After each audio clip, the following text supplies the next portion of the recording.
Hi guys, and welcome to my YouTube channel, Chestless Inc., my new realm of beautiful where we find beauty within our battles. I am the owner of Chestless Inc., Tina McGarity, and I am here today trying to be cute with my kimono on. It is not working.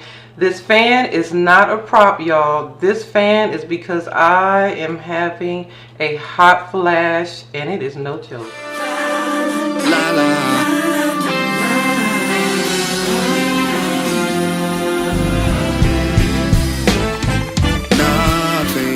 Impossible for me.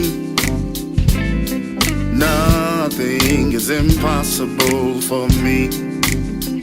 Oh, nothing is impossible for me. Oh, nothing is impossible for me. Nothing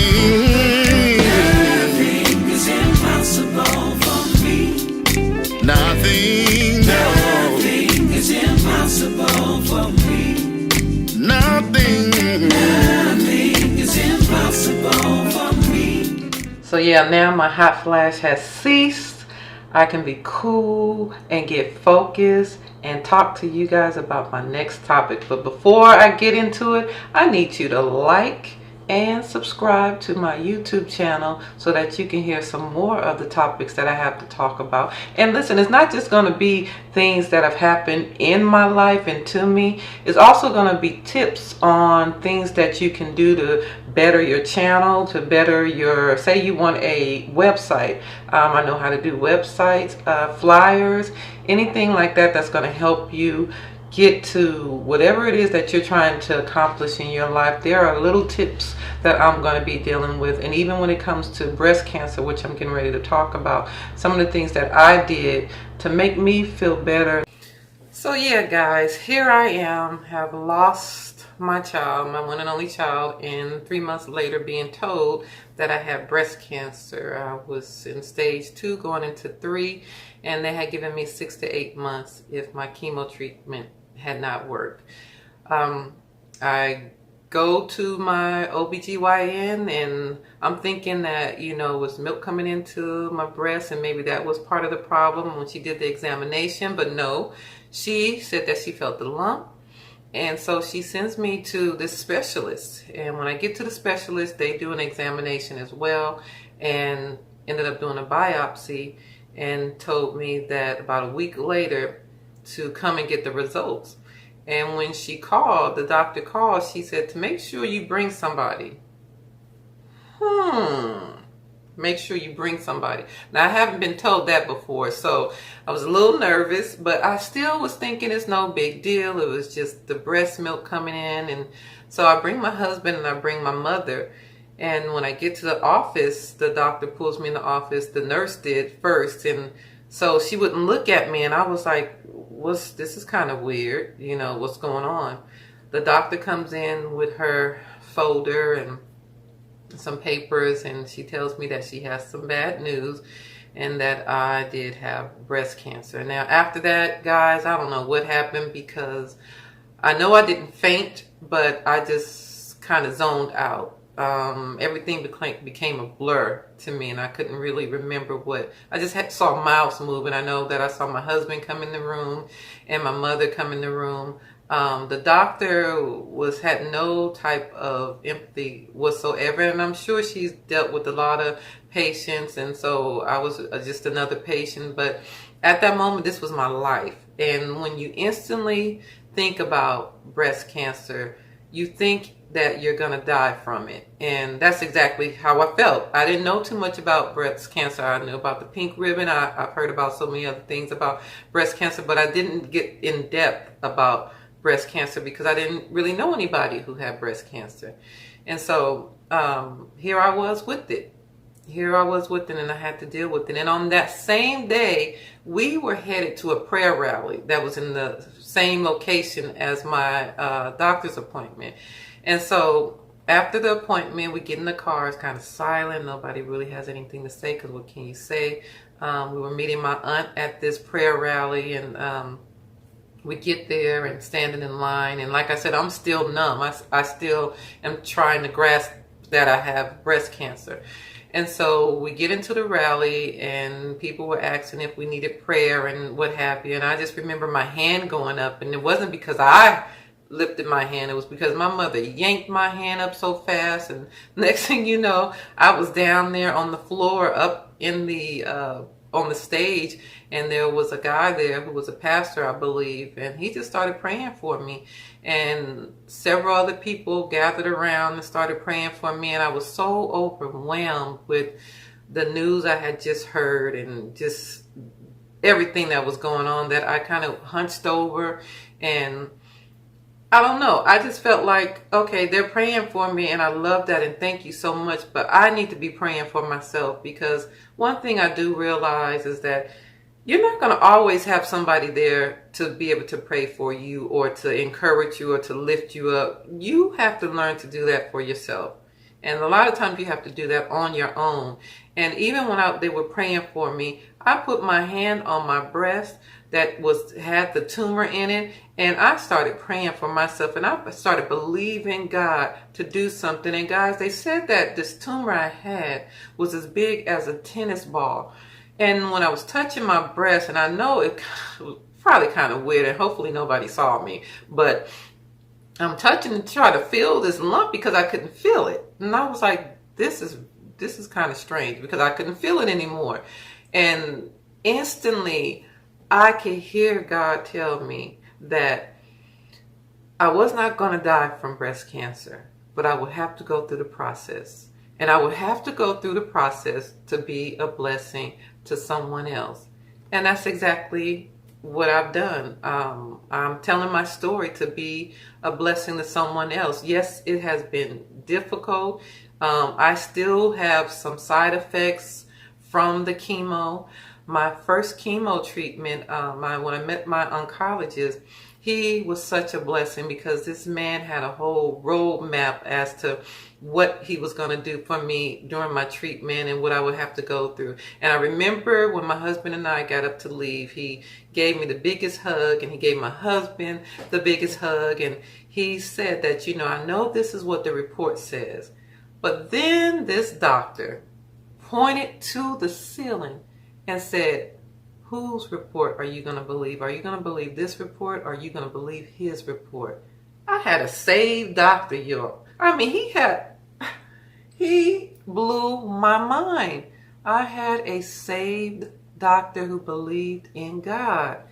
So that made me feel a whole lot comfortable. And I was preparing for my first treatment. They told me what I would have to go through and some of the chemo treatments that I would have to take. And I remember my first treatment that I had. I'll never forget it, because I had that treatment, and they said a day or so afterwards you would start to feel sick maybe. And I know the day afterwards I was feeling pretty good. I was like, oh, I got this, I can, this is nothing, this is pretty cool. But woo, on that third day, I could not even lift my head off the pillow. I could not, crying was hurting me. I couldn't even cry. The pain, guys, I can't even describe to you the pain that was going through my body. And this was just with the first treatment. So, it was just, I couldn't even explain it to you. I used to tell people it's like having the flu 3 times over. So if you've ever had the flu, it's like the worst flu possible that you can have. And that's how my treatments felt to me. And so about a week later, my husband and I are in Walmart, because I wanted to get a few things to prepare for the rest of my treatments, like what should I take, and just a few things to make me comfortable. And we were walking in Walmart. My husband, we had just got there, and my husband is like, we need to go, Tina. So I'm kind of ignoring him because I got some things to get. And so I got a little attitude. And he was like, we really need to go. And I'm like, well, why? Why do we need to go? And I turn around because he's behind me. He had some braids. I had my hair in braids at the time, and he had some braids in his hand. So I'm walking through Walmart, guys, and my hair starts falling off and falling out of my head in Walmart. The braids are just falling on the floor. And so I ended up not getting what I needed and left because I was devastated. You know, I was told that maybe my hair would fall out and maybe it wouldn't, but it did start to fall out walking through Walmart. So I get into my car. We get into the car to head home because at this point I can't think. And so I decided to try to pull the braids back away from my face. And oh my goodness. When I pulled my braids back, the braids started to pull from my scalp. And it's as if someone took their nails and was scraping a chalkboard. I could hear the hair pulling from my scalp, and it echoed in my ear. No, it wasn't painful, but that sound I will never ever forget. And when I got home, I decided to try to cut the braids out, which I did. And I said, you know, I'll just have a little afro and I'll make my hair really short. I don't have no problem with that. I'll still be cute. But I get in the shower to wash my hair because I had just taken my braids out. And all my hair falls out of my head. I can start feeling the skin. I can start feeling the top of my head. And every piece of hair that was on my head fell out and was going down the drain into my bathtub. And guys, when I got out the tub, I looked in the mirror and I almost fainted because I guess I was in denial of having breast cancer and refused to believe it. But when I looked at myself in the mirror, I finally said, Tina, you have breast cancer. You have breast cancer. No one was around. No one can lift me up. No one could tell me what to do. I had to depend on God.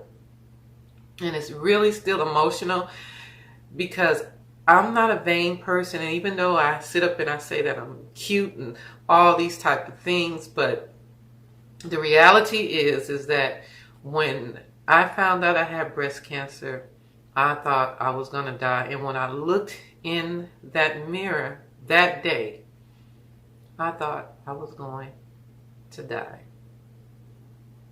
But I'm here. I'm still here.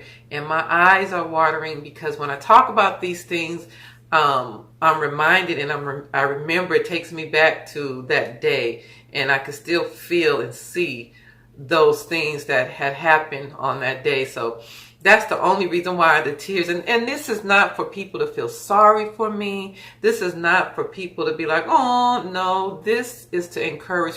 It's still an emotion. It's still a feeling. It's still something that I had to go through. But I'm here.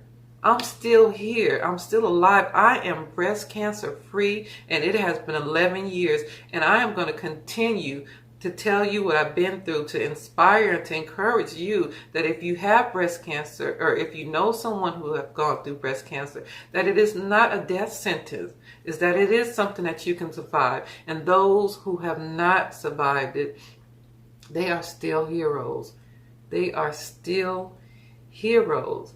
And so I want you to continue to look at these videos. I want you to continue to be inspired. I want you to share. I want you to continue to like. I want you to subscribe because I'm going to continue to keep talking about the experience with breast cancer. And I also want you to go and get my book, Chestless But Still Breathing, because there's a lot of things that I talk about in that book that will be some of the things that you hear as well. So stay tuned. Be encouraged. Nothing is impossible for me. See you next time. Nothing is impossible for me. Oh, nothing. Impossible for me. Oh,